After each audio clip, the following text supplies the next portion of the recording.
10월 7일 월요일 아침입니다.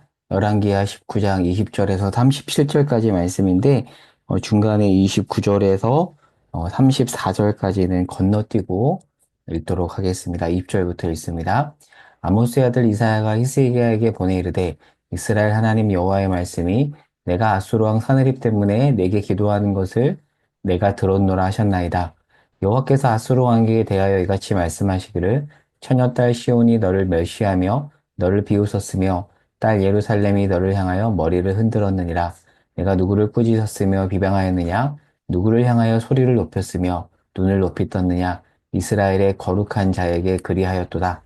내가 사자들을 통하여 주를 비방하여 이르기를 내가 많은 병거를 거느리고 여러 산 꼭대기에 올라가며 레바논 깊은 곳에 이르러 높은 백향목과 아름다운 잣나무를 베고 내가 그 가장 먼 곳에 들어가며 그의 동산의 무성한 수풀에 이르리라. 내가 땅을 파서 이방의 물을 마셨고 나의 발바닥으로 애굽의 모든 강들을 말렸노라 하였도다. 내가 듣지 못하였느냐? 이 일은 내가 태초부터 행하였고 옛날부터 정한 바라. 이제 내가 이루어 너로 견고한 성들을 멸하여 무너진 돌무더기가 되게 함이니라. 그러므로 거기에 거주하는 백성의 힘이 약하여 두려워하며 놀랐나니 그들은 들의 채소와 푸른 풀과 지붕의 잡초와 자라기 전에 시든 곡초같이 되었느니라. 내 거처와 내 출입과 내가 내게 향한 분노를 내가 다 노니 내가 내게 향한 분노와 내 교만한 말이 내 귀에 들렸도다. 그러므로 내가 갈고리를 내 코에 꿰고 재갈을 내 입에 물려 너를 오던 길로 끌어 돌이키리라 하셨나이다. 자, 건너뛰고 35절부터 읽습니다. 이 밤에 여호와의 사자가 나와서 아수르 진영에서 군사 18만 5천 명을 친지라. 아침에 일찍 일어나 보니 다 송장이 되었더라.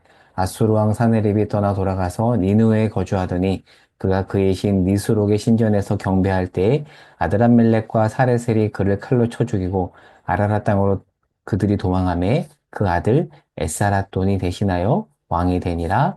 아멘. 오늘 본문 이해를 위해서 18장으로 거슬러 올라가서 이 당시 국제 정세를 좀 살펴보겠습니다. 자, 오늘 본문에 등장하는 남유다 왕은 히스기야입니다. 자, 지난 금요일 아침 묵상 설교 때도 살펴보았지만 복습을 해볼게요. 히스기야는 BC 729년에서 716년까지 아버지와 공동 통치 섭정을 합니다. 그리고 15년부터 686년까지는 홀로 통치하거든요. 자, 그런데 연대를 보면 이 섭정 기간에 히스기야는 무엇을 보았냐면 동족이었던 북이스라엘이 아수르에 의해서 멸망당하는 장면을 봅니다. 자, 아수르는 이제 이 기세를 몰아서 고대 근동의 패권을 잡았고 남유다까지 침공을 하는데 701년에 그러니까 히스기야가 홀로 통치할 시점이죠. 남유다를 1차적으로 침공을 합니다. 자, 그런데 이제 본문에 보면 이때 유다의 견고한 성읍들을 무너뜨립니다. 자, 아수르의 이 사네립 왕이 정말 힘 있는 그런 왕이었는데요. 자, 이 사네립 왕이 이제 연대를 보면 BC 704년에서 681년까지 다스렸거든요. 자, 근데 그 사네립 통치 기간에 아수르가 제가 여기다도 잠깐 적어놨지만 689년에 이 아수르가 바벨론을 진압을 합니다. 이때만 해도 바벨론은 작은 나라였거든요. 그렇게 바벨론을 진압하고 반란을 일으켰던 거죠. 그러니까 아수르가 위에 있고 바벨론이 아래에 있는 건데 바벨론의 반란을 진압하고 남유다를 2차 침공을 하기도 합니다. 자, 그런데 오늘 본문에 보면 이 아수르의 사네립이 보낸 대변인 랍사게가 남유다 백성들을 회유하는 내용이 나옵니다. 자, 그런데 어떻게 회유를 하냐면 심리전으로 회유를 해요. 야, 너네 항복해. 우리가 너희보다 훨씬 세. 우리가 지켜볼 테니까 항복하는 게 나을 거야. 자, 그 심리전에 남유다 백성들이 얼마였는지 넘어갈 수 있는 그런 상황이거든요. 자, 그런데 오늘 본문을 연대로 따지면 바로 이 1차 침공과 2차 침공 사이라고 볼 수 있습니다. 자, 남유다의 왕 히스기야가 이런 상황 속에서 어떤 마음을 갖고 있었을까요? 무서웠겠죠. 어떻게 해야 되지? 백성들은 이 심리전에 무너질 것 같은데 큰일이다. 자, 그렇게 생각하는 그 상황에서 자, 이때 자, 어제 큐티 본문에서도 나누었지만 자, 제가 아침 묵상 때는 안 나눴지만 큐티 본문은 제가 매일 정리하잖아요. 블로그에 보면은 어제 큐티 본문도 정리했었는데 자, 어제 주일 큐티 본문인 19장 14절에서 19절 한번 본문을 찾아볼까요? 자, 19장 14절, 19절 바로 이때 히스기야가 어떤 반응을 하냐면 자, 이미 아수르가 침공을 했고요. 사네립이 지금 심리전을 펼치는 상황입니다. 그러니까 사네립이 랍사게를 통해서 심리전을 펼치잖아요. 최악의 상황입니다. 게다가 본문에 보면 아수르의 협박이 담긴 편지를 받습니다. 자, 그때 히스기야가 어떻게 하냐면 14절 히스기야가 사자의 손에서 협박 편지를 받아본 겁니다. 그리고 여호와의 성전에 올라가서 히스기야가 그 협박 편지를 여호와 앞에 펴놓고 15절 그 앞에서 히스기야가 기도하여 가장 먼저 하나님 앞에 기도를 합니다. 자, 19절을 볼까요? 자, 기도 내용입니다. 위기 가운데 하는 기도예요. 우리 하나님 여호와여 원하건대 이제 우리를 그의 손에서 구원하옵소서. 그리하시면 천하 만국이 주 여호와가 홀로 하나님이신 줄 알리이다 하니라라고 되어 있습니다. 위기 때 가장 먼저 했던 행동이 기도이다. 우리도 위기에 처할 때가 많이 있잖아요. 히스기야처럼 가장 먼저 하나님 앞에 무릎을 꿇을 수 있기를 바랍니다.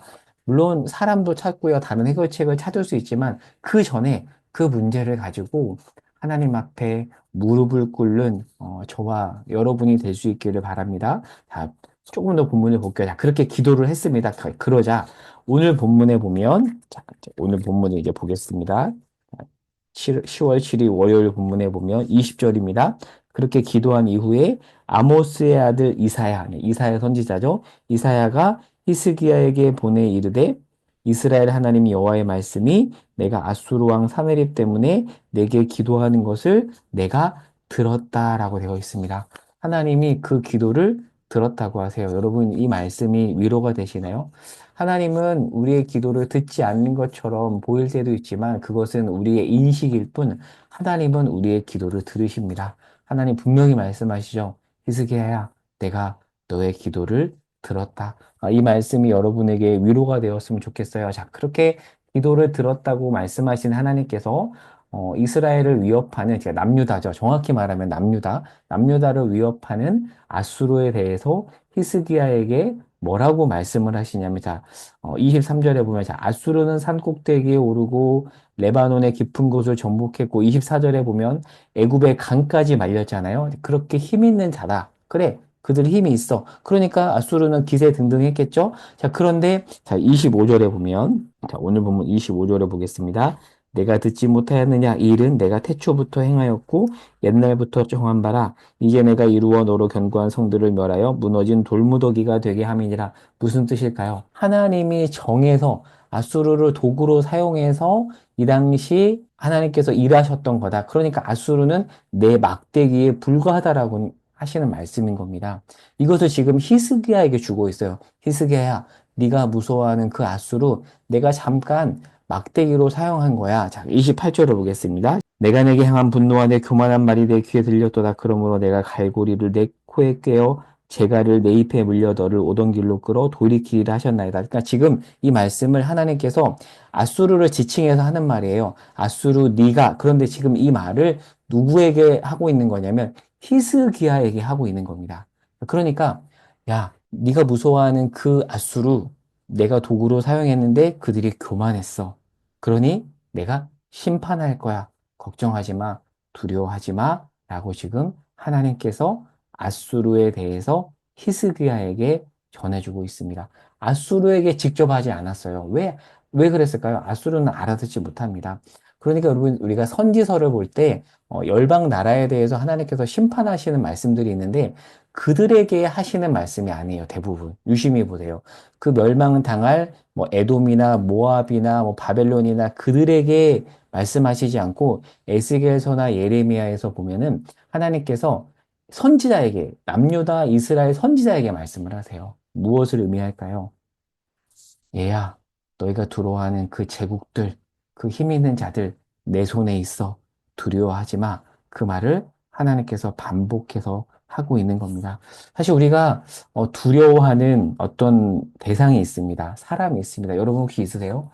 그 사람 때문에 내가 아무것도 못할 것 같고, 내가 그 사람에게 잘못 보이면 내가 큰일 날 것 같고, 그 사람의 말을 듣지 않으면 내가 앞으로 뭔가 꼬일 것 같고, 그런 대상이 있잖아요. 그런데 하나님이 뭐라고 지금 말씀하시는 거냐면, 야, 너희가 걱정하는 그 대상 내 손에 있어. 걱정하지 마.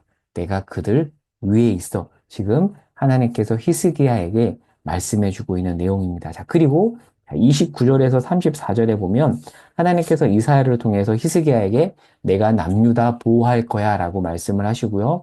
32절에서 35절은 아수르는 힘 한 번 못 쓸 것이다. 사실 이 말이 믿겨졌을까요? 엄청난 제국이었어요. 아수르는 정말 잔인한 나라였거든요.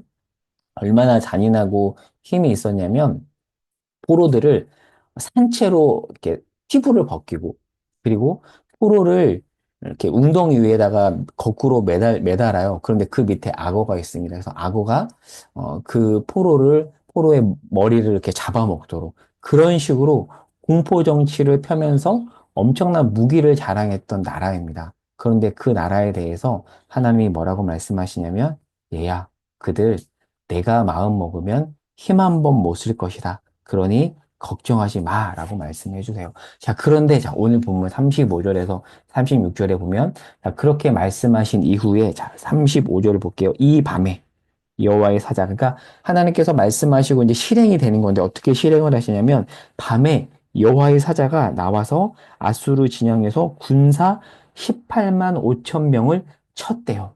18만 5천 명이 굉장한 숫자입니다.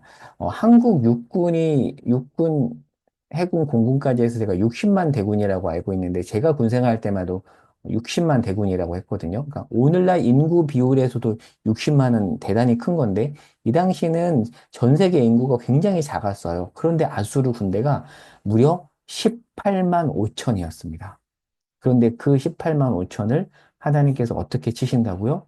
여호와의 사자를 보내서 치십니다. 유다가 한 일은 없습니다. 자, 그리고 나서 그렇게 하나님께서 치고 나서 36절 아수르 왕 사네립이 떠나 돌아가서 니느웨에 거주합니다. 그리고 37절 그 사네립 남유다를 공포에 떨게 했던 그 사네립의 최후인데 37절 그가 그의 신 니스록의 신전에서 경배할 때에 아드람멜렉과 사레셀이 그를 칼로 쳐 죽이고 아라라 땅으로 그들이 도망하며 그 아들 에스아라돈이 대신하여 왕이 되었다라고 합니다.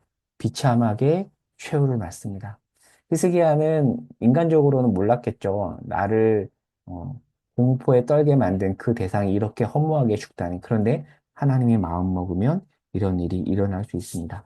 참고로 말씀을 드리면 이 사내립이 바로 아수르로 돌아갔거든요. 그런데 연대로 따지면 죽은 것은 조금 몇 년 지나서입니다. 그렇게 좀 이해를 하면 좋을 것 같아요. 바로 죽은 게 아니라 몇 년 지나서 죽습니다. 그러니까 하나님의 말씀은 결국 성취가 되는 것이죠. 자, 그리고 참고로 또 말씀을 드리면 이사야 37장 21절에서 38절을 오늘 설교 끝나고 읽어보시기 바랍니다. 오늘 본문 내용을 또 담고 있습니다. 그래서 이 부분을 읽으면 오늘 본문을 이해하는데 도움이 될 것입니다. 자, 오늘 말씀을 이제 정리하고 적용해 보도록 하겠습니다.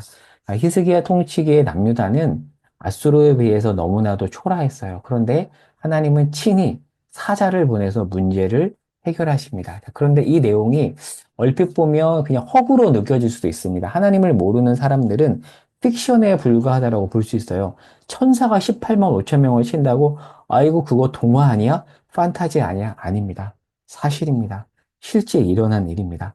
근데 그 일을 일으키신 하나님께서 지금도 여전히 하나님만 신뢰하는 남유다 같은 작은 자들의 편에 서서 이렇게 문제를 해결하십니다. 물론 꼭 이런 기적을 통해서 도우시지 않을지 모르겠지만 하나님의 우리가 예상하지 못했던 방식으로 여전히 하나님은 하나님만 신뢰하는 그 작은 자를 도우십니다. 이 사실을 믿는 자가 복이 있습니다. 제가 그 월터 브루그만이라는 구약 학자가 어떤 책에 쓴 내용을 오늘 본문 상황에 맞춰서 약간 변형해서 문장을 만들어 봤는데 한번 들어보시기 바랍니다. 히스기야의 기도에 대해서 자, 히스기야의 기도는 아수르 같은 우세한 힘에 직면하여 기도라는 전략밖에는 달리 의존할 것이 없는 저변에 속한 사람을 위한 것이다. 깊이 묵상해 보시기 바랍니다. 히스기야의 기도는 이러한 자들을 위한 것이다. 마태복음 5장 3절을 메시지 성경으로 읽으면 이렇게 해석을 하거든요.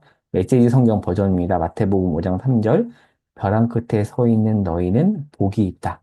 너희가 작아질수록 하나님과 그분의 다스림은 커진다. 이 내용과 마태복음을 연결해 본다라면 이렇게 볼 수 있어요.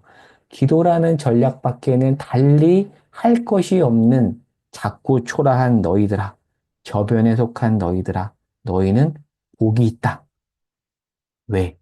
그 자리 때문에, 그 위치 때문에 온전히 하나님을 의지할 수 있기 때문에. 여러분, 벼랑 끝에 서야 비로소 하나님 앞에 머물잖아요.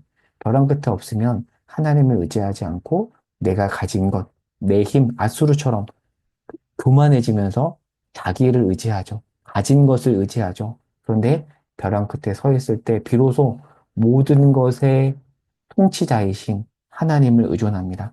여러분 혹시 벼랑 끝에 서 있으신가요? 그 자리가 성경은 복이 있다라고 선언을 하는데 너무 급박한 현실에 처한 사람은 이 말씀이 와닿지 않을 수 있습니다. 그런데 우리는 벼랑 끝에 있을 때 복이 있는 자다라는 말을 듣는 하나님의 백성입니다. 그래서 우리는 벼랑 끝에서도 당당할 수 있습니다. 여러분, 당당하십시오. 어깨를 펴시기 바랍니다.